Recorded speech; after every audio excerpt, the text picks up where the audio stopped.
Assalamualaikum warahmatullahi wabarakatuh. Para pemirsa yang semoga selalu mendapatkan taufik dan petunjuk dari Allah Subhanahu wa taala. Alhamdulillah pada kesempatan kali ini kita bisa bersua kembali dan kita akan melanjutkan pembahasan dari kitab Matan Abi Syuja. Kita sampai pada pembahasan yang baru, yaitu mengenai mengusap khuf atau mengusap sepatu. Para pemirsa perlu diketahui bahwasanya mengusap khuf atau mengusap sepatu ini adalah salah satu keringanan ketika kita itu berwudu.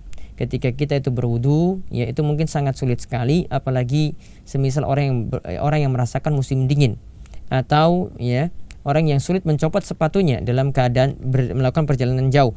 Maka ketika itu dia cukup mengusap khufnya saat dia berwudu, saat mencuci kaki. Dia tidak mencuci kaki, tetapi kakinya yang dia usap ketika itu, sepatunya yang dia usap ketika itu. Dan yang diusap nanti adalah bagian atas sepatu, bukan bagian bawah sepatu. Sebagaimana ada hadis dari Ali bin Abi Thalib yang dia itu mengatakan bahwasanya seandainya agama itu dengan ra'yu, maka bagian bawah sepatu itu yang lebih pantas diusap daripada bagian atasnya. Namun yang kenyataannya yang diusap adalah bagian atas sepatu, ya bukan bagian bawahnya. Nah, kita lihat di sini ada beberapa hal yang disebutkan secara ringkas oleh Abu Syuja tentang mengusap khuf atau mengusap sepatu. Dan kami tambahkan di sini mengusap khuf atau mengusap sepatu di sini bisa kita praktekkan juga untuk mengusap kaos kaki. Ya, bisa kita praktekkan juga untuk mengusap kaos kaki dengan mengikuti peraturan-peraturan sebagai berikut. Abu Syuja mengatakan bahwasanya mengusap khuf itu dibolehkan, jaizun, hukumnya adalah boleh. Ya, hukumnya adalah boleh. Artinya di sini hal ini adalah suatu hal yang ada tuntunannya, artinya di sini disyariatkan. Bahkan para ulama itu sampai memasukkan pembahasan khuf di sini dalam pembahasan akidah, karena ada sebagian golongan ya yang berbeda dalam mempraktikkan hal ini. Mereka tidak meyakini adanya mengusap khuf. Maka keyakinan yang benar atau yang jadi prinsip Ahlussunnah wal Jamaah bahwasanya mengusap khuf itu adalah sesuatu yang disyariatkan. Banyak sekali hadis yang menyebutkan hal ini, bahkan sampai Al-Hasan Al-Basri itu mengatakan rawal masha sab'una nafsan fi'lan wa qaulan, yaitu mengenai hadis mengusap khuf ya, itu sampai diriwayatkan oleh 70 orang.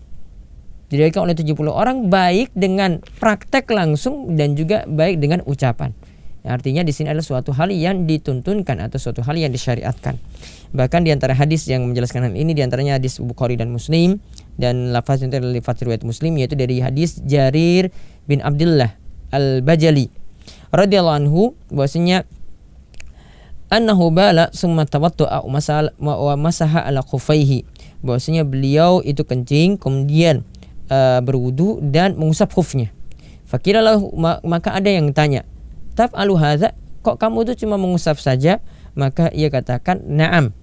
Ya, iya, saya cuma mengusap khuf saja ketika berwudu, yaitu saat ia mencuci kaki. Maka ia katakan, ra'aitu Rasulullah sallallahu alaihi wasallam bala summa tawadda'a wa masaha ala khufaihi. Jarir itu mengatakan, aku pernah melihat Rasulullah sallallahu alaihi wasallam itu kencing, ya, sama yang dia praktekkan, kemudian berwudu. Dan ketika berwudu beliau cuma mengusap khufnya saja, tidak mencopot sepatunya dan tidak mencuci kakinya, tapi sepatunya tetap dikenakan, kemudian beliau tetap mengusap khuf atau sepatunya saja.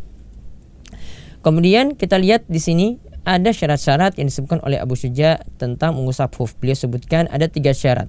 Yang pertama, ayyabtadi'a lubsahuma ba'da kamali taharah, yaitu kita mengenakan khuf, ya, kita memulai mengusap khuf, ya, kita mulai mengusap khuf setelah mengenakan kedua khuf tersebut dalam keadaan kita itu bersuci terlebih dahulu. Jadi caranya adalah kita bersuci terlebih dahulu, ya, setelah kita bersuci secara sempurna sampai mencuci kaki, baru setelah itu kita mengusap khuf. Ketika wudu kita batal, kita kembali mengusap khuf kita. Ketika wudu kita batal, kita tidak mencuci kaki tapi cukup mengusap khufnya saja. Kemudian yang kedua, syarat yang kedua adalah sepatu yang digunakan atau khuf yang digunakan itu benar-benar menutupi bagian yang wajib dicuci saat berwudu. Yaitu bagian yang wajib dicuci saat berwudu adalah kaki hingga mata kaki. Maka berarti betul-betul menutup hingga mata kaki. Inilah syarat yang kedua. Kemudian syarat yang ketiga, ayyakuna mimma yumkinu tatabu'ul masyi alaihima, yaitu khuf atau sepatu yang digunakan itu benar-benar ya layak digunakan untuk berjalan. Ya, karena kita menggunakan khuf tadi, dan khuf di sini, mengusap khuf di sini adalah suatu keringanan, maka sepatu pun tersebut ini adalah sepatu yang kuat digunakan untuk berjalan. Ini yang digunakan, yang disyaratkan oleh ulama Syafi'iyah. Jadi di sini ada 3 syarat yang mesti diperhatikan. Kemudian tentang jangka waktu mengusap khuf. Setelah kita tahu tadi ya bahwasanya mengusap khuf caranya seperti 3 syaratnya yang harus dipenuhi seperti yang disebutkan tadi. Dan di sini kita sebutkan lagi ya berapa jangka waktu atau berapa lama kita boleh mengusap khuf. Apakah selamanya selama kita menggunakan sepatu atau ada jangka waktunya? Maka disebutkan oleh Abu Syuja ya, orang mukim itu batasan waktu mengusap khuf adalah yauman wa lailatan, yaitu 1 malam 1 siang, artinya 1 kali 24 jam. Ya, 1 kali 24 jam.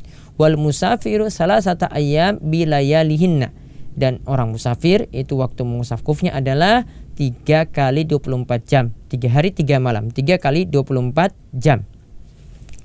Dan di sini dikatakan wabtida'ul muddah min hin yuhdis ba'da lubsil khuffain, yaitu waktu awal dihitung 1 kali 24 jam atau 3 kali 24 jam tadi dihitung mulai ketika mendapati hadas pertama kali setelah menggunakan khuf atau setelah menggunakan sepatu.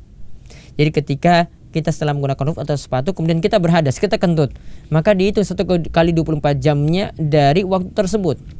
Nah, ini yang dipilih oleh Abu Syuja dan ulama Syafi'iyah. Namun Allahu a'lam pendapat yang lebih tepat dalam masalah ini sebagaimana dikatakan oleh Syekh Muhammad bin Shalih Al-Utsaimin, bahwasanya waktu awal perhitungan 1 kali 24 jam atau 3 kali 24 jam tadi untuk masa jangka waktu mengusap khuf itu adalah dihitung dari ketika mengusap khuf setelah kita itu berhadas, setelah sebelumnya kita itu mengenakan khuf kita pertama kali. Jadi ketika mengusap khuf pertama kali ya, jadi misalnya kita berwudu ya pada jam 6 pagi. Setelah itu kaki kita dicuci, lalu kita menggunakan khuf. Lalu kentut jam 9 pagi. Maka ketika kita itu berwudu, nah berwudu lagi mungkin jam 12. Maka ketika kita berwudu, ketika itu kita cukup mengusap khuf kita. Maka itu kan 1 kali 24 jam atau 3 kali 24 jam kata Syekh Muhammad bin Shalih Al-Utsaimin itu dihitung dari ya saat kita mengusap khuf pertama kali. Saat kita mengusap khuf pertama kali. Karena apa?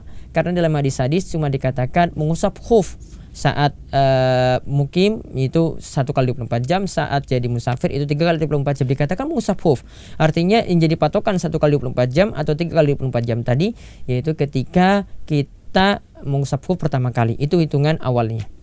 Lalu Abu Syuja mengatakan bahwasanya ketika seseorang itu mengusap khuf lantas dia itu awalnya adalah mukim, kemudian dia itu bersafar, atau ya dia awalnya itu bersafar kemudian dia itu mukim, maka hitungannya adalah patokan dia itu jangka waktu dia mengusap khuf adalah diambil hitungan mukim, yaitu 1 kali 24 jam. Ini bagi orang yang tadi mukim lalu dia itu bersafar, atau orang yang bersafar lalu dia itu mukim. Maka yang jadi patokan di sini yang dibenarkan adalah 1 kali 24 jam, yaitu untuk orang mukim. Lalu yang terakhir yang disebutkan oleh Abu Syuja tentang pembatal mengusap khuf.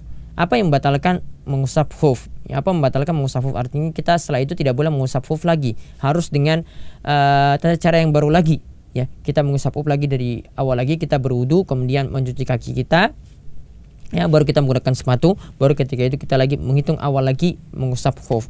Nah, di sini yang membatalkan mengusap khuf itu ada 3 kata beliau. Yang pertama bikhal'ihima, yaitu mencopot 2 sepatu, itu mengusap khufnya jadi batal. Kemudian yang kedua inqidha'il muddah, jangka waktu mengusap khuf sudah habis. Bagi orang mukim 1 kali 24 jam, bagi musafir 3 kali 24 jam sudah habis. Kemudian yang ketiga ma yujibul ghusla, yaitu yang menyebabkan mandi wajib, ya, yang menyebabkan mandi wajib.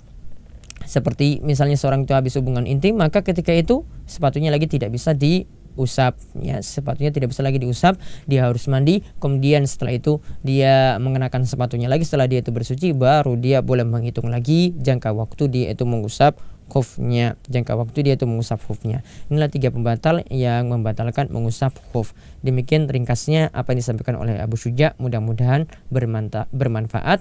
Wabillahi taufiq wal hidayah. Wassalamualaikum warahmatullahi wabarakatuh.